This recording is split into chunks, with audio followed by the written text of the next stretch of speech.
भनिन्छ किचकन्डीहरू निकै नै राम्री हुन्छन् र उनीहरू देख्दा निकै नै आकर्षित पनि हुन्छन्।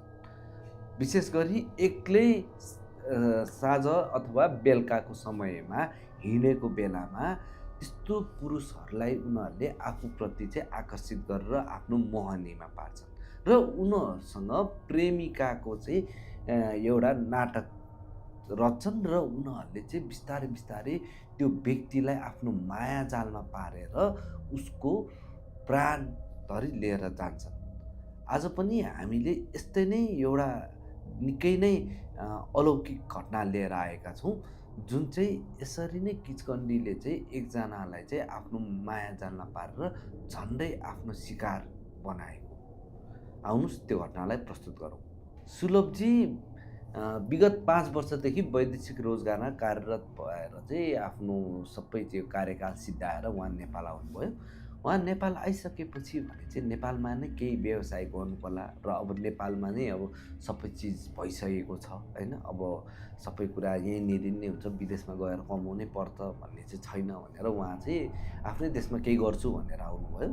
केही समय आफ्नो गाउँघरमा बस्नुभयो र गाउँघरको वातावरण बुझ्दै जाँदाखेरि उहाँलाई चाहिँ गाउँघरमा चाहिँ आफ्नो अब त्यो केही होला जस्तो लागेन भनौँ न होइन। उहाँ आउनुभयो, आफ्नो गाउँमा जानुभयो र गाउँमा गइसकेपछि भने चाहिँ उहाँलाई चाहिँ अब त्यही गाउँको खेतीपाती नै काम, तर उहाँ त अब विदेश जाँदाखेरि एउटा कुकिङ पेसामा जानुभएको व्यक्ति होइन। अब फर्केर फेरि गाउँमा त अब त्यही कुकिङ पेसालाई अँगाल्छु भनेर चाहिँ आउनुभएको। सिप त उहाँसँग धेरै त्यही कुकिङ पेसामा थियो र गाउँघरमा त्यसको चाहिँ सिप अलिकति राम्रो नभएको कारणले गर्दा आकर्षक तलब चाहिँ काठमाडौँमा पाइन्छ भनेर उहाँ केही समयदेखि काठमाडौँ नै बस्दै आइरहनु भएको थियो र काठमाडौँमा बस्दै आउँदै गर्दा भने चाहिँ उहाँले चाहिँ एउटा रेस्टुरेन्टमा काम गर्नुहुन्थ्यो कुक भएर। अनि उहाँ काम गर्दै जाँदाखेरि उहाँलाई के लाग्न थाल्यो भन्दाखेरि अब काम त पाइयो होइन, विदेशमा नि काम गरेर आएको तर यहाँ नि काम त पाइयो, तर काम पाए जतिको चाहिँ जुन तलब पाउनुहुन्थ्यो उहाँले त्यो भने चाहिँ उहाँलाई अलिक चित्त बुझ्दो खालको चाहिँ थिएन। तर तर भन्नुपर्दाखेरि चाहिँ अरूको दाँजोमा हेर्दाखेरि उहाँ नै काम गरेकै ठाउँमा अरूको दाँजोमा हेर्दाखेरि भने चाहिँ उहाँको निकै नै बढी थियो होइन। उहाँले महिनामा 30,000 कमाउनुहुन्थ्यो र त्यो 30,000 पनि पर्याप्त भएन उहाँलाई, किनकि अब 30,000 त कमाइरहनु भएको छ तर अब विभिन्न खर्चहरू चाहिँ धेरै हुने भएको भएर त्यो 30,000बाट कति पनि नबस्ने भयो होइन। त्यो भएको भएर उहाँलाई चाहिँ अब त्यो काम पनि बिस्तारै बिस्तारै चाहिँ राम्रो लाग्न चाहिँ छाडिरहेको थियो। उहाँले चाहिँ अब यत्रो वर्षदेखि अब काम गरेर आएको आफ्नो पेसा अब अहिले त्यति राम्रो भइरहेको छैन अवस्था भन्ने भएर अलिकति उहाँलाई चाहिँ त्यो आफ्नो गरिरहेको काम चाहिँ त्यति चाहिँ मन परिरहेको थिएन र समय त्यही पनि मन नपरे तापनि अब आफू बस्न र बाँच्नको निम्ति त अब काम गर्नु नै परि नै हाल्यो। उहाँ त्यसरी नै काम गर्दै गइरहनु भएको थियो। दिनहरू यसरी नै बिति नै रहेका थिए। एक दिन त्यसरी नै आफ्नो काम सकेर उहाँ आफ्नो कोठातर्फ फर्किँदै हुनुहुन्थ्यो, रातको समय थियो। अनि उहाँ आफ्नो कोठा फर्किँदै गर्दाखेरि उहाँको बच्चा बेलाका साथी जो चाहिँ उहाँकै गाउँको हुनुहुन्थ्यो राजु, उहाँलाई भेट्नुभयो। राजुलाई चाहिँ उहाँले बाटोमा आफ्नो कोठा जाने क्रममा चाहिँ भेट्नुभयो र त्यो भेटेको समयमा चाहिँ अब साथीभाइ बिच अब भर्खर के कसो हालखबर के गर्दैछ यस्तै कुराहरू सोधखोज भयो र उहाँहरू त्यसपछि कुरा गर्न थाल्नुभयो। कुरा गर्दै जाँदाखेरि उहाँहरूले चाहिँ अब आफ्नो पेसाको बारेमा पनि कुराहरू गर्न लाग्नुभयो होइन। अब विदेश गएर आएपछि के गर्दैछस् कसो छ भनेर अब राजुजीले सोध्नुभयो। सुलभजीले अब त्यही हो, अब आएर अब कुकिङ पेसालाई अँगाल्यो, कुकिङै गरिरहेको छु, अब तर कुकिङमा चाहिँ त्यति भने जस्तो चाहिँ ऊ छैन, पैसा छैन, यति धेरै खटिनु परेको छ, खटेको जस्तो चाहिँ पैसा छैन। जस पैसा दिइ नै रहेछ उनीहरूले होइन, तर अब त्यो अलिक चित्त बुझ्दो चाहिँ छैन भन्ने कुराहरू। त्यो भन्ने बित्तिकै उहाँको साथी जो राजु हुनुहुन्थ्यो उहाँ चाहिँ एक ट्याक्सी ड्राइभर हुनुहुन्थ्यो है, ट्याक्सी चालक हुनुहुन्थ्यो र उहाँले चाहिँ त ड्राइभिङ पनि सिकेको मान्छे होइन, हामी दुईजना झन् पहिला सँगै सिकेको, लाइसेन्स पनि अझ मैले भन्दा अगाडि तैँले पाएको मान्छे, त गाडी नै किन चलाउँदैनस्, बरु गाडी चलायो भने अलिक राम्रो पनि हुन्छ, आफ्नो मर्जीले काम गर्न पाइन्छ होइन, कसैको अन्डरमा बसेर काम गरिरहनु परेन, आफ्नो तरिकाले जान पाइन्छ र दिनमा घटीमा पनि 3,000 जस्तो त भइ नै हाल्छ होइन। महिनामा त अब 60-70 कहिले 90,000सम्म 1,00,000सम्म कमाइन्छ नि। अब अलिकति खटिनु चाहिँ पर्छ, नखटिकन हुँदैन। यो पेसा पनि खटियो भने चाहिँ राम्रो छ एकदम। मैले आजभोलि महिनाको त्यस्तै के अरे 1,00,000-1,50,000 जस्तो म कमाउँछु। मैले आफ्नो घर परिवार पालिरहेको छु, मेरो त अझ छोराछोरी पनि छ। त्यही यही ट्याक्सीले सबै धानिदिइरहेको छु मैले, मेरो बुढीले केही कामै गर्दैन। तँ पनि यसमै अँगाल के हेरेर बस्छस् भनेर उहाँको साथीले राजुले यो कुरा गर्नु एक हिसाबले सोच्नुभयो उहाँले आफैलाई। हुनु त उहाँले जुन काम गरिरहनु भएको थियो त्यो काममा चाहिँ अलिकति अब चित्त बुझ्दो पनि थिएन। कहिलेकाहीँ अबेलासम्म काम गर्नुपर्ने, अबेलासम्म काम गर्दा पनि उहाँलाई चाहिँ अब विदेशमा त अबेलासम्म काम गर्दा पनि ओभर टाइमहरू दिइने गर्थ्यो र नेपालमा चाहिँ ओभर टाइम अब यहाँ त धेरै भावनाले चलिन्छ होइन। अब साहुलाई पनि दाइ भनेर यसरी हामी विभिन्न सम्बोधन गरेर एकअर्कालाई के अरे एउटा काममा चाहिँ कार्यरत भइरहेको हुन्छौँ र त्यसमा चाहिँ अब भावनाले मात्र चाहिँ अब संसार थाम्दैन भने त अब त्यहाँनिर उहाँलाई त्यो पैसाले पुगिरहेको थिएन। त्यही माथि अब भनेको बेला कहिलेकाहीँ तलब पनि आउँदैन थियो। सबै यी कुराहरूले गर्दाखेरि चाहिँ उहाँलाई चाहिँ राजुजीको कुरा चाहिँ निकै नै मन पर्यो। अब गाडी नचलाएको धेरै भयो, अब यसो हात बसेदेखि फेरि हात बसाउन पाएदेखि चाहिँ म चाहिँ फेरि बरु गाडी नै बरु चलाउने चाहिँ निधो गर्नु पर्ला भनेर चाहिँ उहाँले सोच्नुभयो र त्यो सोचिसकेपछि ठिकै छ नि त, आज म यसो घरमा गएर विचार गर्छु के हुन्छ। अब विचार गरिसकेपछि म तँलाई खबर गरौँला नि त, भयो भने मलाई यसो कुनै कसै साहुहरू होला, कोही ट्याक्सी साहुहरू यसो मिलाइदिएन भने चाहिँ ठिकै छ नि त। मेरै साहुको टन्नै ट्याक्सी छ होइन। अब अहिले भर्खर नयाँ ट्याक्सी पनि लिइरहेछ, मान्छे पनि खोजिरहेछन्। अहिले त बुढाले आफै कुदाउँछ, अब एउटा ड्राइभर पायो भने किन नदिनु, दिइहाल्छ। साहु पनि एकदम मिजासिलो छन्, उहाँले त मजाले नि दिइहाल्नुहुन्छ नि, त्यसमा चिन्ता नगर। बरु यसो अब हात बढाउनको लागि, यसो हात बसाल्नको लागि चाहिँ बेलुका टाइम छ भने चाहिँ पेट्रोल हालिदिए, मेरै गाडी सिक्नु त होइन, म सँगै बसिदिन्छु। अब तँलाई नजान्ने मान्छे त होइन, तैँले एकचोटि फेरि कुदाइस् भने त तँलाई आइहाल्छ नि भन्ने कुराहरू चाहिँ गर्नुभयो। त्यो भएपछि दुईजनाले एकअर्काको नम्बर लिएर अनि उहाँहरू चाहिँ फर्किनुभयो। उहाँ कोठामा गइसकेपछि त्यस दिन चाहिँ निकै बेरसम्म सोचमा पर्नुभयो। उहाँले चाहिँ के विचार गर्नु भने यो जुन पेसा अँगालिरहनु भएको छ, जुन पेसा उहाँ गरिरहनु भएको छ कुकिङ पेसा, त्यो पेसामा अब भने जस्तो तलब चाहिँ यो गर्नुभन्दा त गाडी पनि चलाउनु ठिक। अब साथीले त्यत्रो कमाइरहेछ, पक्कै पनि त्यसले ढाँटेन होला, त्यही भएर नै उसको राम्रो भइरहेको रहेछ। म पनि अब बरु ट्याक्सी नै चलाउनुतिर लाग्छु भन्ने विचार गर्नुभयो, किनकि लाइसेन्स पनि भएको मान्छे होइन। अब लाइसेन्समा त त्यो पारेर पनि भएन भन्ने हिसाबले उहाँले चाहिँ ट्याक्सी पेसालाई नै अँगाल्छु भनेर उहाँले चाहिँ आफ्नो साथीलाई भोलिपल्ट बिहान चाहिँ फोन गरेर मलाई चाहिँ अब सिका नि त, म अब आजदेखि चाहिँ मेरो काममा पनि अब मैले भन्नुपर्ने हुन्छ, त्यहाँ काम छोड्दैछु भनेर। र त्यो काम छोड्दै गर्दाखेरि अब साँझ चाहिँ सिकौँ हामी होइन, मलाई यसो हात बसाल्दे, बरु म तेल हालिदिउँला भन्ने कुराहरू गर्नु। त्यही अनुरूप उहाँहरूले 1 हप्ता जस्तो चाहिँ साथीको गाडीमा चाहिँ हात बसाल्नु र उहाँ त पहिला अब लाइसेन्स प्राप्त मान्छे, गाडी कुदाएकै मान्छे भएको भएर पनि उहाँलाई निकै नै सहज भयो हात बस्नको लागि। 1 हप्ता जस्तो बाटोमा गाडी चलाइसकेपछि भने चाहिँ उहाँको साथी राजुले भने चाहिँ उहाँलाई चाहिँ लिएर जानुभयो त्यही जहाँ चाहिँ उहाँले जसको चाहिँ ट्याक्सी चलाउनुहुन्छ त्यो साहुको घरमा लिएर जानु। साहुको घरमा लैसकेपछि उहाँले चिनापर्ची गराइदिनु, यो मेरो सानोदेखिको साथी होइन, यो पनि ट्याक्सी चलाउँछु भनिरहेछ, यो त अहिले कुकिङ पेसामा छ तर ट्याक्सी पायो भने चलाउँछु भनिरहेछ, यो चलाउनु जान्छ भनेपछि त्यहाँनिर कुरासुरा गर्नुभयो र कुरासुरा गरिसकेपछि त्यो कुरा चाहिँ उहाँहरू बिचमा चाहिँ सबै मिल्यो। त्यसपछि भने चाहिँ ट्याक्सी साउजीले चाहिँ उहाँलाई हुन्छ अब ट्याक्सी अब आफ्नो जसरी कुदाउनु राजुले चाहिँ जसरी कुदाउनु, किनकि यो राजु भनेको चाहिँ मेरोमा आजभन्दा अब 15 वर्ष भइसक्यो यसले मेरै ट्याक्सी चलाएको होइन। अब अर्को वर्ष चाहिँ यसले आफै ट्याक्सी झिक्न लागिरहेछ।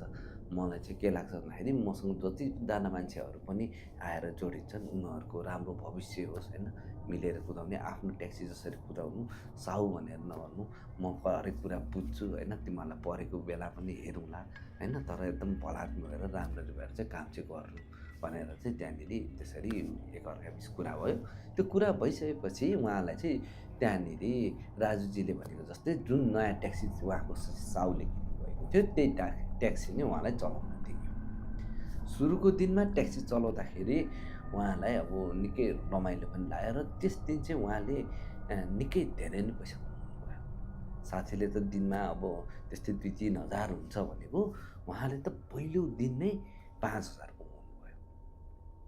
के खोज्छस् कानो आएको भने जस्तै होइन, ढुङ्गा खोज्दा देउता मिलाए जस्तै। उहाँलाई त अब निकै नै मजा लाग्यो, किनकि यो कामले त अब यसरी नै दिनकै 5,000 कमाइयो भने त अब लाइफ त धेरै राम्ररी चल्ने भयो होइन, अब एकदम मजा आउने हो। यही पेसा चाहिँ मैले बरु बाहिरबाट आउने बित्तिकै अँगालेको भए चाहिँ राम्रो हुन्थ्यो भनेर चाहिँ उहाँले सोच गर्नुभयो र त्यसरी नै समय बित्दैथ्यो। काम गर्दै जाँदाखेरि 1 दिन 2 दिन गरेर 9, 10 होइन, 1 महिना 2 महिना 3 महिना जस्तोसम्म चाहिँ उहाँ चाहिँ मजाले त्यही गाडी नै चलाइ नै रहनुभयो। र गाडी ट्याक्सी चलाइरहने क्रममा चाहिँ उहाँ पनि अब राजुजी जस्तै एउटा भरपर्दो मान्छे उहाँको साउको समय यसरी नै चल्दै थियो। एक दिनको कुरो हो, उहाँ चाहिँ काम गर्दै गर्दाखेरि उहाँलाई चाहिँ बनेपा जानुपर्ने चाहिँ काम पऱ्यो र उहाँ चाहिँ बनेपासम्म चाहिँ मान्छेलाई चाहिँ लिएर जानुभयो। बनेपालाई लिएर गइसकेपछि त्यहाँ मान्छेलाई छोडेर फेरि फर्केर घर आउँदै हुनुहुन्थ्यो। त्यतिखेर भने चाहिँ रातिको त्यस्तै 10 बजिसकेको थियो। सुनसान बाटो होइन, खाली मजाले त्यसरी नै उहाँ आउँदै हुन्थ्यो। उहाँ चाहिँ घर फर्किँदै हुन्थ्यो। अब साहुको घरमा गएर गाडी राखेर चाहिँ उहाँ चाहिँ अब आफ्नो घरतर्फ लाग्ने चाहिँ विचार गरिरहनु भएको थियो र उहाँ चाहिँ आउँदै हुन्थ्यो। अरू बेला चाहिँ 8 बजे नै साहुको घरमा पुर्याइसक्ने मान्छे त्यस दिन चाहिँ अलिकति धेरै नै काम गर्नुभयो र फेरि छुट्छु भनेको टाइममा फेरि बनेपासम्म जानुपर्ने भएर उहाँले चाहिँ अर्को पनि अब मान्छेलाई पुर्याएर चाहिँ मजाले आफ्नो घरतर्फ फर्किँदै हुनुहुन्थ्यो। बाटोमा फर्किँदै गर्दाखेरि अगाडिपट्टि एउटा पुल थियो। त्यो पुल नजिकै उहाँलाई कसैले हात दिएर ट्याक्सी रोक्नलाई चाहिँ आग्रह गरे। एउटा युवती थियो जो चाहिँ हेर्दा निकै नै राम्री थियो। उहाँ त्यो युवती भएको ठाउँमा गएर आफ्नो गाडीलाई रोक्नुभयो। रोकिसकेपछि त्यो युवतीले चाहिँ दाइ मलाई हेल्प गरिदिनु न, मलाई उतासम्म लगिदिनुहुन्छ भनेर चाहिँ त्यो युवतीले भने। त्यो युवतीले त्यो भनिसकेपछि उहाँलाई चाहिँ ठिकै छ नि त, आउनुहोस् बस्नुहोस् भनेर त्यो केटीलाई चाहिँ बस्न आग्रह गर्नुभयो। त्यो केटी सिधै गएर पछाडिको सिटमा बसे। प्रायः जसो मान्छेहरू सिङ्गल होइन एक्लै छ भने चाहिँ ट्याक्सी रोक्दाखेरि प्रायः अगाडि बसिरहेको हुन्छ, तर त्यस दिन अब त्यो केटी सिधै पछाडि गएर बस्यो। उहाँलाई चाहिँ अब अलिकति सायद अब केटी मान्छे भएर पनि होला त्यस्तो लागेको भनेर, केटी मान्छे भएको भएर अब त्यही अगाडि बस्नु अलिक अनकम्फर्टेबल भयो भनेर पछाडि बस्या होला भन्ने उहाँलाई लाग्यो र त्यो केटीलाई उहाँले पछाडि राख्नुभयो र त्यसपछि चाहिँ उहाँ अगाडि बढ्न सुरु गर्नुभयो। उहाँ जाँदै हुनुहुन्थ्यो, त्यो पुल कटेको केही मिनेट अगाडिपट्टि एउटा टर्निङ थियो र त्यही टर्निङनिर पुगिसकेपछि भने केटीले चाहिँ त्यहाँनिर दाइ मलाई यहीँ रोकिदिनुहोस् न भनेर चाहिँ भने। त्यो भन्ने बित्तिकै उहाँले पनि त्यो केटीलाई त्यहीँनिर रोकिदिनु भयो। त्यो केटी त्यसपछि त्यहाँ रोकिदिइसकेपछि चाहिँ अनि केटीले कति भयो भाडा भनेर सोद्धाखेरि उहाँले चाहिँ भाडा पर्दैन, त्यही पुल पारेदेखि वारीसम्म त ल्याएको छु, त्यही माथि म घरै फर्किरहेको, किन पैसा पऱ्यो, बरु पर्दैन, यो त अब मेरो एउटा धर्म जस्तो नि हो होइन, राति अब एक्लै हिँडेको युवतीहरूलाई यसरी साथ दिनु होइन, मलाई चाहिँ पैसा पर्दैन भनेर चाहिँ उहाँले त्यस युवतीलाई चाहिँ त्यहीँनिर नै छोडेर चाहिँ आफ्नो घरतर्फ लाग्नु। घरतर्फ जाँदै हुन्थ्यो। गइसकेपछि रातिको समय अब सबको घरमा गएर ट्याक्सी राख्नु। ट्याक्सी राखिसकेपछि उहाँ भने चाहिँ आफ्नो कोठातर्फ लाग्नु। तर कोठामा गइसकेपछि भने चाहिँ किन उहाँलाई त्यही केटीको तिर्सना चाहिँ परिरहेको थियो। उहाँलाई एकदम अचम्म लाग्यो, किनकि त्यो तिर्सना त्यो केटीको झझल्को चाहिँ एकदम याद आइरहने होइन, त्यो केटीलाई पहिले नै देखेको जस्तो हुने, पहिला नै कतै भेटेको छु जस्तो लाग्ने, त्यस्तो खालको चाहिँ अनुभव चाहिँ उहाँलाई हुन थाल्यो। अनि उहाँले अब यसरी कल्पना गरेर त्यस रात त्यसरी नै बित्यो। भोलिपल्ट भयो, भोलिपल्ट त्यसरी नै फेरि अब आफ्नो नियमित काम होइन, अनि आफ्नो ट्याक्सी लिएर फेरि दिनभरि मान्छे बोक्ने, ओसार-पसार गर्ने, यताउता गर्ने गरि नै रहनुभयो। त्यो गरिसकेपछि भने त्यस्तै साँझको बेलामा आज त्यो दिन पनि उहाँ त्यही बाटो नै फर्किँदै नै हुनुहुन्थ्यो। फर्किँदै गर्दाखेरि भने चाहिँ फेरि आज पनि त्यो युवती त्यहीँ नै त्यसरी नै लिफ्ट मागिरहेको उहाँले देख्नुभयो र उहाँ पनि त्यहाँ गएर फेरि गाडी रोक्नु, गाडी रोकिसकेपछि त्यो केटीले चाहिँ दाइ मलाई फेरि हिजोको जस्तै मलाई यहाँ पुऱ्याइदिनु सक्नुहुन्छ भनेर सोध्नु। उहाँले चाहिँ ओहो हिजो त पनि मैले तपाईँलाई पुऱ्याइदिएको थिएँ, आउनुहोस् न भइहाल्छ नि बस्नुहोस् भनेर उहाँलाई चाहिँ त्यो केटीलाई चाहिँ बस्नु हाल्नु। तर आजको दिन भने चाहिँ त्यो युवती पछाडि नबसेर अगाडि नै बसे। अगाडि बसिसकेपछि उहाँहरू त्यसपछि अगाडि जान थाल्नुभयो र हिजोभन्दा आज अलिकति दुईजनै कम्फर्ट भएर चाहिँ बोले जसो गरेर उहाँहरू कुरा गर्न थाल्नुभयो होइन। उहाँ कुरा गर्दै जाँदाखेरि उहाँले चाहिँ तपाईँ सधैँ यति रातितिर मैले यहाँ देखिरहेको छु, तपाईँ के काम चाहिँ गर्नुहुन्छ होइन, अबेला यति राति कहाँ जानुहुन्छ भनेर सोध्नु। त्यो सोधिसकेपछि त्यो युवतीले भने चाहिँ के भन्यो भन्दा म चाहिँ एउटा होटेलमा काम गर्छु वेटर भएर, त्यही भएर अब मेरो काम चाहिँ रातिसम्म हुन्छ, त्यही भएर ढिला भएपछि चाहिँ यसरी बाटोमा चाहिँ म चाहिँ कसैलाई भेट्यो भने यसरी लिफ्ट माग्ने, यसरी जाने होइन गर्छु भनेर चाहिँ उहाँले भन्नुभयो। त्यो भनिसकेपछि उहाँहरू बिचमा चाहिँ निकै नै अब के अरे अब कुरा मिल्न थाल्यो भनौँ न, किनकि उहाँ पनि पहिला कुकिङ काम गर्ने होइन, उहाँ चाहिँ वेटर, होटेल लाइनकै बारेमा धेरै कुराहरू भए। त्यसरी नै आस्ते आस्ते कुरा गर्दा गर्दै त्यो युवती हिजो जुन ठाउँमा ओर्लिरहेकी थिए त्यही ठाउँमा फेरि ओर्लिन आग्रह गरी र त्यस दिन पनि त्यही बित्यो। त्यो केटी गइसकेपछि भने चाहिँ उहाँ फेरि आफ्नै त्यही ठाउँमा होइन ट्याक्सी राख्ने ठाउँमा साउको घरतर्फ लाग्नु। तर जाँदै गर्दा भने चाहिँ आज पनि त्यो केटीकै बारेमा मात्रै याद आउन थाल्यो उहाँलाई। त्यो केटी निकै नै आकर्षित थिए, त्यो केटीको आँखा झझल्ती उहाँलाई एकदम याद आउन थाल्यो होइन। यति राम्रो केटी, यस्तो केटी घर ठुलो घर नआएको केटी रहेछ भन्ने, अब यस्तो यस्तो अब हुन्छ नि, यस्तो मेरो गर्लफ्रेन्ड भए होइन, मेरो बुढी हुन भए भन्ने उहाँलाई त्यस्तो त्यस्तो चाहिँ हुन थाल्यो, अनुभव हुन थाल्यो होइन। त्यसरी नै उहाँको त्यो उहाँ कल्पना गर्दा गर्दै आफ्नो त्यो ट्याक्सी राख्नुभयो, ट्याक्सी राखेर फेरि घर जानुभयो।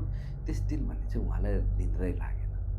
जतिखेर भए पनि उहाँलाई चाहिँ फेरि भोलि पनि भेट्न पाए हुन्थ्यो, भोलि पनि म अब काम सकेपछि त्यो समयमा चाहिँ त्यही बाटो जान्छु, फेरि हेर्छु त्यो छ कि छैन हेर्छु भनेर चाहिँ उहाँले चाहिँ विचार गर्नुभयो। उहाँलाई कहिले दिन नाला जस्तो भयो। भोलिपल्ट त्यसरी नै बिहानको समय आफ्नो कामदाम गरिसकेपछि साँझको बेलामा चाहिँ उहाँले कुनै पनि टिप नलिएर त्यही केटीको लागि चाहिँ पर्खाइमा चाहिँ उहाँ त्यहीँ आसपास वरिपरि त्यही पुलको नजिकै कतै चाहिँ बस्नुभयो र साँझ आफ्नो समय पुग्ने बित्तिकै फेरि त्यही ठाउँमा जाँदा भने चाहिँ उहाँले त्यस दिन चाहिँ त्यो केटीलाई चाहिँ देख्नु भएन। निकै बेर घुर्नुभयो, वरिपरि हेर्नुभयो, त्यो केटी आज भन्थ्यो थिएन। अब कुन चाहिँ रेस्टुरेन्टमा काम गर्छ भन्ने पनि त्यति कुरो ख्याल पनि भएन। त्यसपछि अब यो एकतर्फी माया, अब आज सायद चाँडै छुट्टी भयो होला उनको, चाँडै गयो होला भन्ने लाग्यो र उहाँ फेरि अगाडि मात्र के बढ्दै हुनुहुन्थ्यो। एक्कासी उहाँको ट्याक्सी कसैले बाहिरबाट ढ्याकढ्याक गर्यो। को हो भनेर उहाँले यसो बाहिर हेर्दा त ल त्यही केटी पो उहाँ रहेछ। त्यो केटीले म आउँ त तपाईँलाई खोज्दै थिएँ म भनेर चाहिँ उहाँले भन्नुभयो। अनि त्यसपछि आउनु न, म पनि फेरि आज पनि यही बाटो जानु परेको थियो, त्यही भएर भनेर उहाँहरू चाहिँ त्यस ट्याक्सीमा फेरि त्यो युवती चाहिँ ट्याक्सीमा आएर चढी र उहाँहरू फेरि अगाडि बढ्न थाल्नुभयो। जाँदै गर्दा अब भने चाहिँ उहाँहरू बिचमा चाहिँ निकै धेरै कुरा हुन थाल्यो। कुरा गर्दै जाँदा बस्दै जाँदा केटीले चाहिँ आज उहाँलाई चाहिँ के गर्नुहुन्छ, कहाँ बस्नुहुन्छ, कस्तो को छन् परिवार, यस्ता यस्ता कुरा याद आउने कुराहरू चाहिँ उहाँहरू बिचमा चाहिँ हुन थाल्यो। त्यो भइसकेपछि उहाँले चाहिँ अब मेरो घर परिवारहरू चाहिँ सबैजना गाउँमा छन्, म चाहिँ यहाँनिर लहन हिलमा बस्छु होइन, अब म एक्लै नै हो यहाँनिर बस्ने, अब अरू त कोही पनि छैन मसँग बस्नको लागि चाहिँ भनेर भन्नु। अनि त्यो केटीले उहाँलाई आज मलाई बरु तपाईँको घर लानु न त मलाई तपाईँको घर हेर्नु मलाई तपाईँको कोठा हेर्न मन लाग्यो भनेर त्यो युवतीले भने। बडो अचम्म लाग्यो। अब केटीले आज प्रश्न सोध्दैछ होइन, के कसो गर्छु यसरी एक्लै बस्छु भनेपछि त केटी त उल्टै मलाई घर लानु यताउता गर्नुहुन्छ जाउँ म तपाईँ कहाँ जान्छु भन्ने कुरा गरिसकेपछि उहाँले हुन्छ नि त म तपाईँलाई घर लान्छु नि त त्यसै जाउँ भनेर उहाँले चाहिँ त्यस दिन चाहिँ साहु कहाँ ट्याक्सी नलाने विचार गर्नुभयो। उहाँ जहाँ बस्नुहुन्छ त्यही ठाउँमा नै ट्याक्सी लिएर जानुभयो र गइसकेपछि भने चाहिँ उहाँले चाहिँ त्यस केटीलाई लिएर आफ्नो कोठामा जानुभयो। कोठा अब प्राय एक्लै बस्ने मान्छे होइन, त्यति उहाँले आफ्नो कोठालाई चाहिँ ख्याल गर्नुहुन्न थियो। कोठा पुरै भद्रोगल भएको थियो। कोठामा आइसकेपछि केटीले कोठाका सम्पूर्ण सामानहरू चाहिँ मिलाउन लगायो उहाँलाई। त्यो मिलाउन लगाइसकेपछि भने चाहिँ उहाँलाई झन् त्यो केटीप्रति झन् माया बस्न गयो र उहाँ त झन् डुब्न थाल्यो। उहाँले त आफूले आफूलाई सम्हाल्नै सक्नु भएन। उहाँले त एकाएक त्यसरी त्यो उहाँलाई होइन अब यो सम्झाएको यसो गर्नुपर्छ, सफा गर्नुपर्छ, यसो गर्नुपर्छ भन्दाखेरि त्यो केटीप्रति झन् आकर्षित हुनुभयो र उहाँले त आफूलाई सम्हाल्नै नसकेर त्यो केटीलाई चाहिँ अँगाल्नुभयो। उहाँले त्यसरी केटीलाई अँगाल्दै जाँदाखेरि भने चाहिँ त्यो केटीले कुनै पनि प्रतिक्रिया दिएन। उहाँलाई त झन् त्यो केटीले उहाँलाई त साथ दिन थाल्यो। त्यो भएपछि उहाँ त झन् खुसी हुनुभयो, किनकि अब भने चाहिँ केटीले त मलाई पनि माया गर्दै रहेछ भन्ने चाहिँ उहाँलाई चाहिँ त्यो चाहिँ फिल हुन थाल्यो। र त्यसपछि भने चाहिँ उहाँहरू बिचमा चाहिँ विभिन्न क्रियाकलापहरू हुन थाले। उहाँहरू दुईजना त्यसपछि सम्भोगमा चाहिँ तृप्त हुनुभयो होइन। त्यसको केही महिनापछि उहाँहरू अब यसरी नै गफवार्ता गर्दै उहाँ त कतिखेर निधाउनु भयो उहाँलाई थाहा नै भएन। भोलिपल्ट बिहान भयो। उहाँ बिहान भइसकेपछि त एकदम उहाँ त आत्तिन थाल्नुभयो होइन। किन थाल्नुभयो भन्दाखेरि ट्याक्सी त साउको ट्याक्सी त घरमै लिएर आएको छ। उहाँ हत्तनपत्त भोलि बिहान उठेर होइन आफ्नो काम गर्नलाई ट्याक्सी लिएर फेरि साउको जानुभयो। हिजो राति चाहिँ म अलिकति आउन ढिला भएको भएर म आउनु पाइनँ, हिजो कुमै चाहिँ यति थियो भनेर फेरि त्यो चाहिँ बुझाइदिनु भयो आफ्नो साउलाई। त्यो भनेपछि चाहिँ ठिकै छ, कहिलेकाहीँ यस्तो ढिला भइहाल्छ नि, त्यस्तो भएको बेलामा तिमीले आफ्नो ठाउँमा लग्दा नि मलाई केही फरक पर्दैन भन्ने कुराहरू चाहिँ उहाँको साउले गर्नुभयो। समय यसरी नै अब बित्दै थियो। उहाँ झन् अब खुसी हुन थाल्नुभयो। उहाँलाई चाहिँ के लाग्यो भन्दाखेरि अब काठमाडौँको एउटा त्यस्तो राम्रो केटी जसले चाहिँ अब उहाँको त अब त्यो केटीको त आफ्नै घर भएको मान्छे होइन, उहाँ यसरी बस्ने मान्छे, ट्याक्सी चलाउने मान्छे, उहाँलाई त्यसरी नै माया गर्ने एउटा मान्छे चाहिँ भेटी जस्तो लाग्न थाल्यो। र उहाँले दिनभरि पनि उहाँलाई चाहिँ त्यही केटीको मात्रै तिर्सना, त्यही केटीको मात्रै कल्पना हुन थाल्यो। त्यसपछि भने चाहिँ उहाँ चाहिँ आफ्नो साँझ फेरि होइन त्यही ठाउँमा फेरि त्यही केटीलाई चाहिँ घुम्नलाई चाहिँ जानुभयो। त्यस दिन पनि त्यही पुलमा गएर निकै बेरसम्म बस्दा पनि त्यो केटी भन्ने चाहिँ त्यहाँनिर आइन। आज चाहिँ केटी चाहिँ आइन। यो मेरो के अरे हिजो हामी बिचमा जे कुराहरू भएको थियो त्यो कुरा त अब के हो, कल्पना मात्रै हो कि होइन। उसले त बिर्सिसक्यो कि झन् आज झन् अब सबै कुरा खोल्छु भनेर आएको दिन त झन् भेट्यो। त्यसपछि उहाँ त्यत्तिकै अब मुडमुडिएर होइन त्यस दिन चाहिँ अब गएर साउलाई ट्याक्सी बुझाएर उहाँ आफ्नो घरतर्फ लाग्नुभयो। घरतर्फ जाँदै गर्दा भने पनि उहाँलाई चाहिँ त्यही तृष्णा चाहिँ भइरहेको थियो। कहाँ गयो आज, के गर्यो होला, कहाँ छ होला भन्ने चाहिँ उहाँलाई लागिरहेको थियो। तर जब उहाँ आफ्नो घर पुग्नुभयो, कोठा पुगिसकेपछि भने चाहिँ कोठानेरि त उहाँ त्यही केटी पो उहाँलाई कुरेर बसिरहेको रहेछ।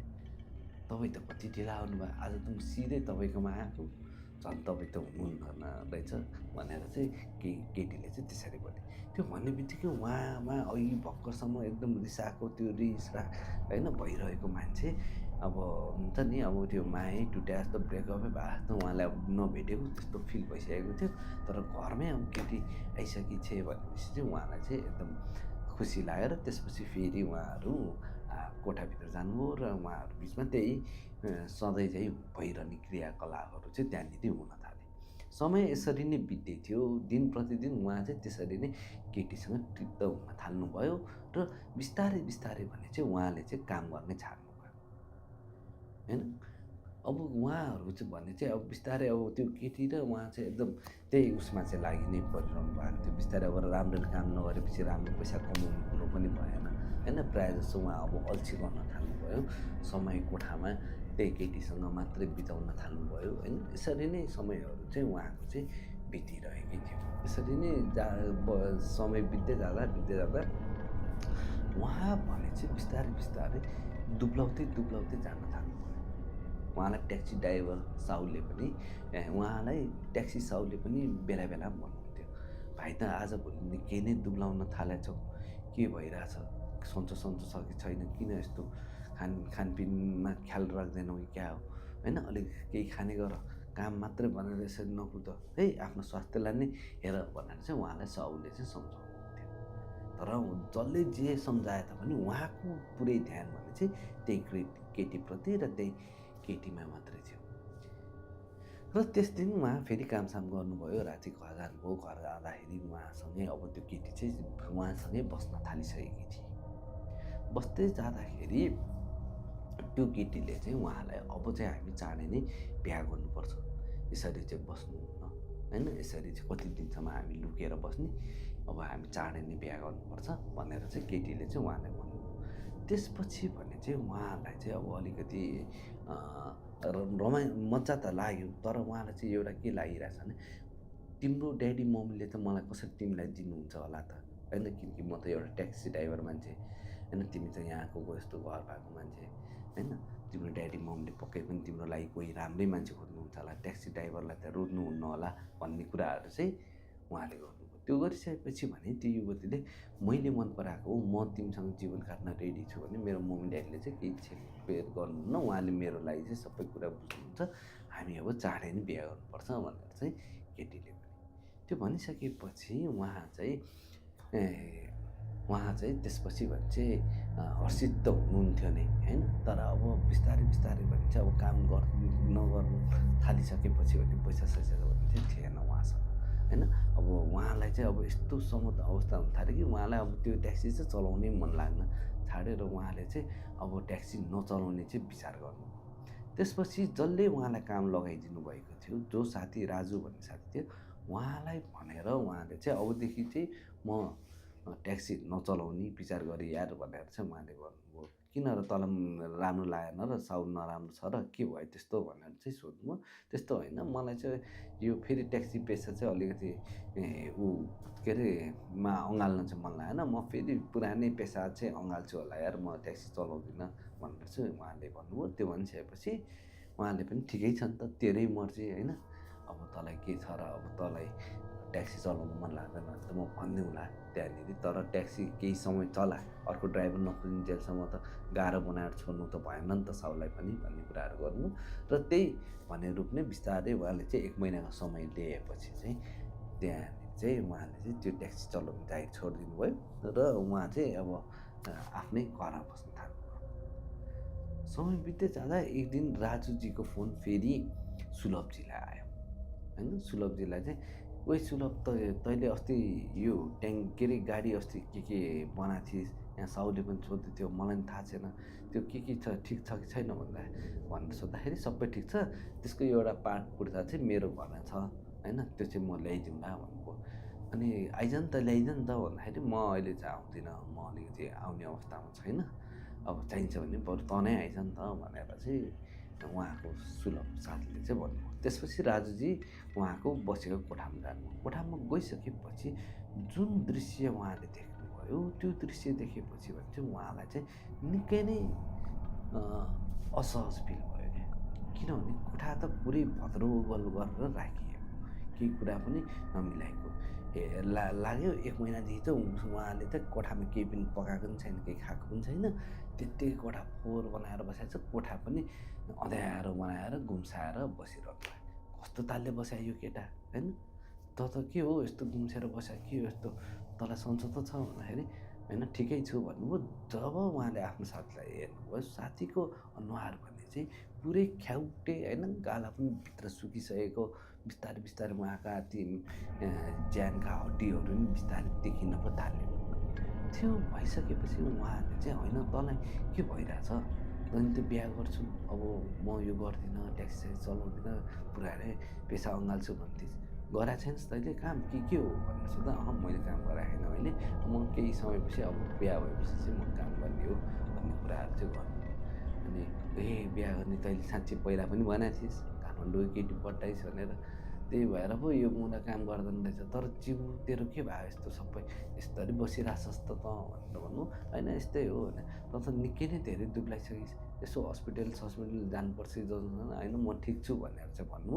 त्यति भनिसकेपछि ल ठिक छ है, आफ्नो केयर गर्नु, बेला बखानमा भेट्दै गरौँला म भनेर चाहिँ भन्नु। र त्यसपछि चाहिँ राजुजी त्यहाँबाट चाहिँ सामान लिएर उहाँ लाग्नु।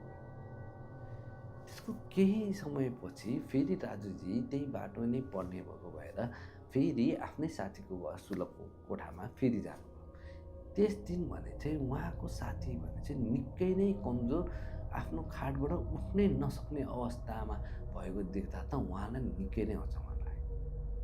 तैँले आफ्नो के हाल गरे यार, यसरी बसिरहेछस्, केही पनि खाएको छैनस्, तँलाई मैले सबै साथ सहयोग गर्छु भनेको थिएँ, केही पऱ्यो भने भन् भनेको थिएँ, बिहा गर्छु भनेको थिइस्, खै त तेरो केटीलाई पनि अहिलेसम्म पनि चिनाएको छैनस्, कहाँ बस्यो, के हो, कसो हो, के भयो, त त पुरै दुब्लाएर त्यो भइसकेपछि अहिले त थलै परेछस्, के भयो भनेर सोध्दा त्यस्तो केही पनि होइन, म अलिकति अब कमजोर चाहिँ भएँ, म अब खानासाना पनि खान्न, त्यही भएको भएर नि यस्तो कमजोर भएको होला म सायद भनेर चाहिँ उहाँले भन्नुभयो। त्यो भनिसकेपछि उहाँले होइन केही खानुपर्छ भनेर चाहिँ उहाँले भन्नुभयो। त्यो खानुपर्छ भनिसकेपछि उहाँलाई चाहिँ त्यो आफ्नो साथीप्रति चाहिँ निकै नै माया लाग्यो। त्यस दिन उहाँ आफ्नो साथीलाई नै केयर गरेर बस्छु भनेर उहाँले केही औषधिहरू पनि ल्याएर उहाँलाई दिनुभयो र चिया बिस्कुट किनेर ल्याएर पनि साथीलाई खाना चाहिँ लगाउनु भयो।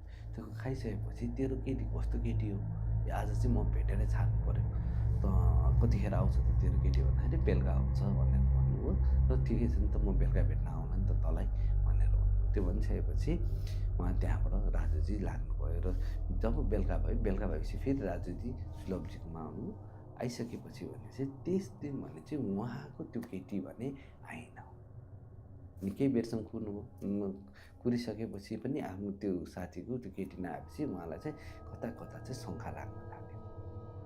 यसले केटीलाई चाहिँ मन पराइ भन्छ, राति आउँछु भन्छ, म आएको बेला पनि आएको छैन, पक्कै पनि यसलाई केही लाग्यो कि क्या हो, अवस्था पनि त्यस्तै छ भन्ने चाहिँ उहाँलाई लाग्यो। र उहाँले चाहिँ तेरो केटी चाहिँ अनि खै त आउँदैन भनेर सोध्नु। खै आज चाहिँ किन आइन, सधैँ आउँथेँ, अब आज चाहिँ खै तँ भएर पनि नआयो कि, होइन मैले चाहिँ के गर्छु र तेरो केटीलाई खान्छु र भने जस्तो कुराहरू एकछिन हाँसी मजाक चाहिँ गर्नुभयो।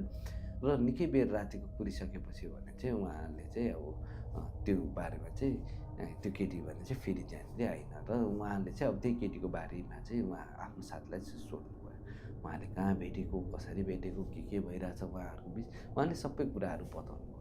तर उहाँलाई सबै कुराहरू सुनिसकेपछि भने चाहिँ एउटा कुरा चाहिँ निकै अनौठो लाग्यो। उहाँको साथीले जब त्यो केटीलाई भेट्नुहुन्थ्यो, त्यो केटीलाई भेटेको समय भनेको जहिले पनि रातमा हुन्थ्यो र रातको समयमा मात्रै उहाँहरूले एकअर्कालाई चाहिँ भेट्ने गर्नुहुन्थ्यो।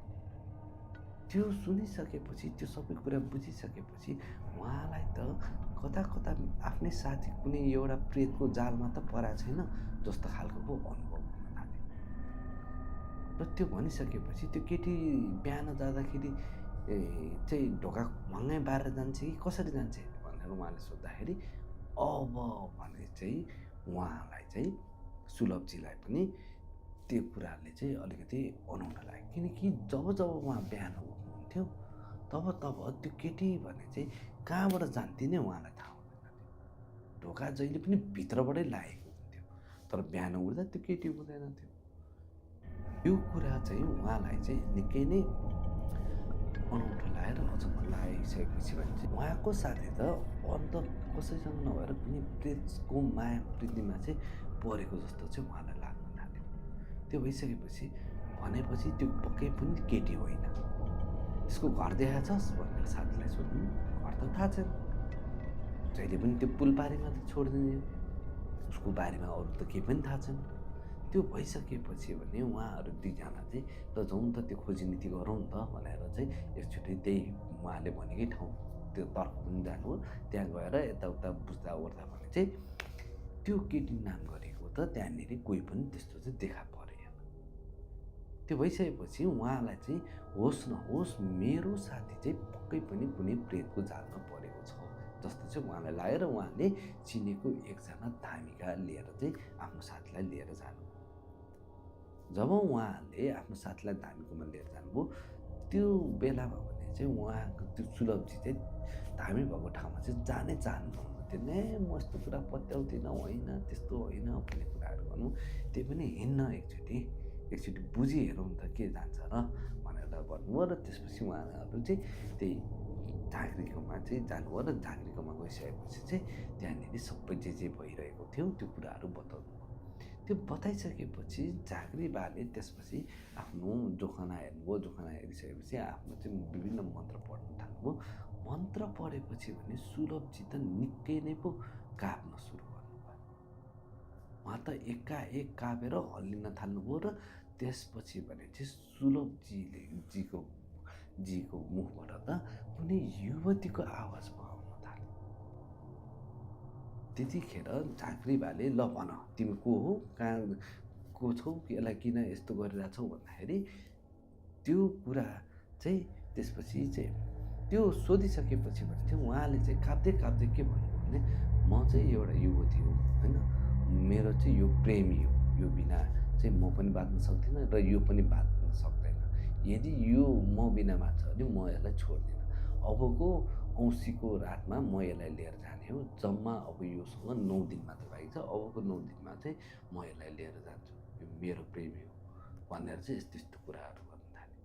त्यो गरिसकेपछि भने चाहिँ सबै कुराहरू त्यहाँनिर विभिन्न कुराहरू भयो र त्यहाँनिर सम्हाल्ने यताउता गर्ने कुराहरू भयो र विभिन्न अब त्यहाँनिर होइन अब झाँक्रीले पनि अब भूत मन्छाउँदा केही मन्छाउँदा उनीहरूलाई चाहिँ यो दिन्छु त्यो दिन्छु भन्ने कुराहरू गर्छन् र त्यसरी नै त्यो दिन उहाँले चाहिँ विभिन्न कुराहरू गर्नु।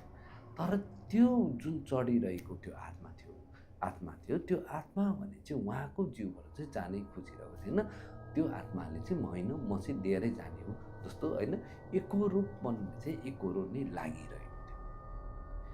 र त्यो गर्दा गर्दै केही समयपछि भने चाहिँ झाँक्री बाले फेरि आफ्नो चाहिँ होइन विधिहरू बन्द गर्नुभयो। बन्द गरिसकेपछि उहाँले सबै कुराहरू सुलभजीलाई बताउनु, किनकि सुलभजीलाई चाहिँ त्यसबारेमा केही नै थाहा थिएन। जुन बेला उहाँको जिउमा केही चढेको थियो त्यो भने चाहिँ उहाँलाई चढेको कुराहरू केही पनि याद थिएन र उहाँ त्यो जान्ने मान्छेले सबै कुरा उहाँले भन्नुभयो त्यो एउटा प्रेत हो, त्यो प्रेतले तिमीलाई यति दिनसम्ममा चाहिँ लिएर जान्छु भनेको छ होइन, त्यही भएर तिमीले चाहिँ आफ्नो लागि चाहिँ अब मैले गर्नु त केही सक्दिनँ तर तिमीले आफैले नै गर्ने हो होइन। तिमीलाई त अब यसरी सुकाइरहेको भनेको त अबको औँसीको दिन त तिमीलाई लिएर जानलाई रेडी भइसकेको रहेछ।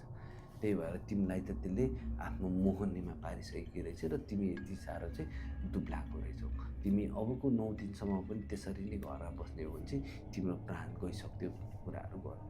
त्यो गरिसकेपछि भने उहाँलाई कता कता धामीको पनि कुरा चाहिँ अलिकति पत्यारिलो लागिरहेको थियो र उहाँले चाहिँ धामीको कुरा पत्यार्न लगाइसकेपछि धामी बाले चाहिँ अलिकति हाँस्दै उहाँलाई त्यसै भए तिमीलाई त्यस्तो लाग्छ भने आज राति चाहिँ तिमी के याद गर्नु, जुन युवती तिमीसँग राति सुत्न आउँछ, सुत्न आएको बेलामा त्यसको चाहिँ धार चाहिँ एकचोटि हेर्नु होइन, त्यसको ढाड हेर्नु, त्यसको ढाड यदि खोक्रो छ भने चाहिँ यति बुझ्नु कि तिमीसँग तिमीले मन पराएको कुनै एउटा केटी नभएर त्यो प्रेत हुनसक्छ भनेर चाहिँ उहाँले भन्नुभयो। त्यो भनिसकेपछि उहाँलाई चाहिँ अब त्यो होइन अब धामी कहाँ जानुभयो, धामी कहाँ गइसकेपछि बेलुका अब राति आफ्नो काम गइसकेपछि त्यसरी नै आफ्नो युवतीलाई होइन आफ्नो गर्लफ्रेन्डलाई बुझ्नुभयो र राति फेरि उहाँको टोकामा कोही आएर टकटक गर्न थाल्यो। उहाँले टक खोल्नुभयो, टक खोल्ने बित्तिकै अरू कोही नभएर उहाँकै त्यही प्रेमिका होइन उहाँ आउनुभयो र उहाँ आइसकेपछि फेरि उहाँहरू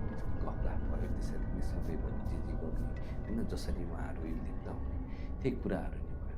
र त्यो कुराहरू भइसकेपछि भने चाहिँ उहाँलाई त्यो जान्ने मान्छेले भनेको जस्तै आज चाहिँ उहाँलाई आफ्नो गर्लफ्रेन्डलाई थाहा नदिइकन उसको चाहिँ ढाड हेर्ने इच्छा लाग्यो। राति सुतिरहेको बेलामा उहाँले आफ्नो गर्लफ्रेन्डको ब्लाउज खोल्दै गर्दा बिस्तारै हेर्दा त नभन्दै त्यो युवतीको पछाडि ढाड भन्ने चाहिँ थिएन, त्यो ढाड भन्ने चाहिँ पुरै खोक्रो थियो। अब भने चाहिँ उहाँलाई निकै नै डर लाग्यो।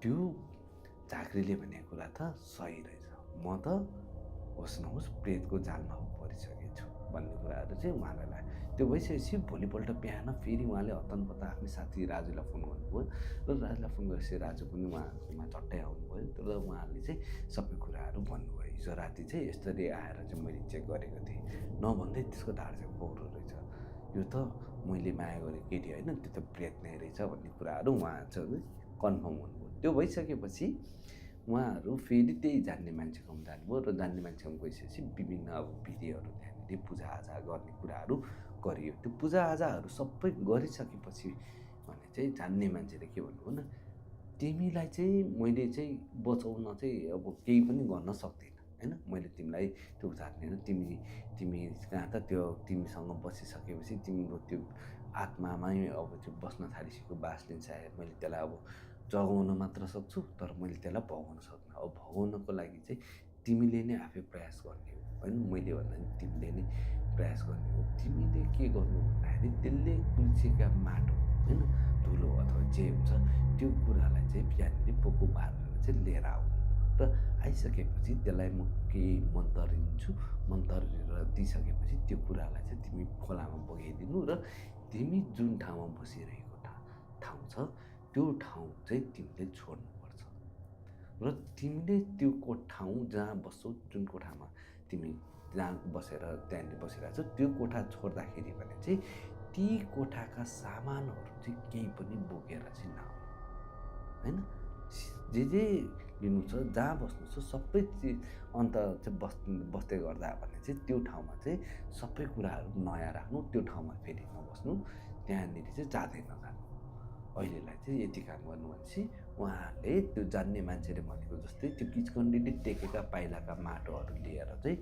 त्यहाँनिर जानुभयो त्यहाँ लगिसकेपछि भने जान्ने मान्छेले फेरि त्यो माटोलाई चाहिँ मन्तर दिनुभयो मन्तरेपछि फेरि एउटा कपडामा चाहिँ पोको पारेर उहाँहरूले चाहिँ त्यो माटोलाई चाहिँ खोलामा बगाइदिनु भयो त्यो धामी बाले भनेको सर उहाँले चाहिँ त्यो अब होइन त्यो कुराहरू चाहिँ खोलामा बगाइदिइसकेपछि त्यसको दिनदेखि उहाँ चाहिँ आफ्नो साथीको घरमा बस्न थाल्नु साथीको घरमा बस्दै जाँदाखेरि चाहिँ उहाँलाई आफ्नो कोठामा बसेको र साथीको कोठामा बसेको चाहिँ जुन त्यो एउटा भाइब चाहिँ अलग लाग्न थाल्यो क्या किनकि हिजोको दिनसम्म अलस्यता अल्छी लाग्ने कामै गर्न मन नलाग्ने भन्ने चाहिँ आज भने आफ्नो साथीकोमा काम गर्दाखेरि चाहिँ उहाँलाई सबै कुरा छर्लङ्ग थाल्यो यतिका समयसम्म त उहाँ त एउटा प्रेतको जालमा मोहनीमा पो पर्नु भएको रहेछ होइन त्यो प्रेतको उसमा किनकि उहाँ त अब उहाँलाई त यसरी गलाइसकेको रहेछ कि त्यसले उहाँलाई केही पनि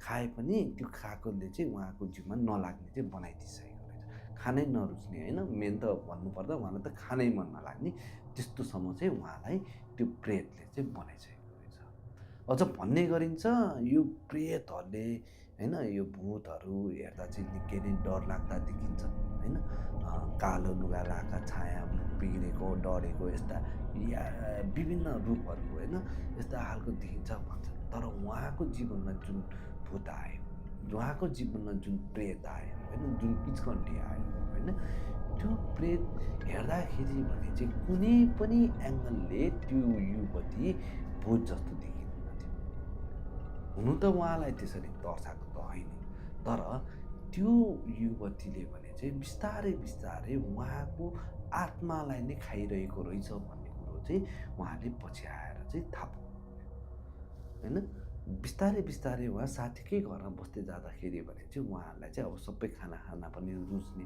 बिस्तारै उहाँहरूको ज्यान पनि बिस्तारै रिकभर हुन थाल्यो उहाँ अलिकति बिस्तारै हेल्दी पनि हुन थाल्नुभयो होइन जुन एउटा घटना उहाँको जीवनमा कहिले पनि बिर्सन नसक्ने जस्तो एउटा घाउ बनेर बसेको छ भनेर उहाँले हामीलाई बताउनु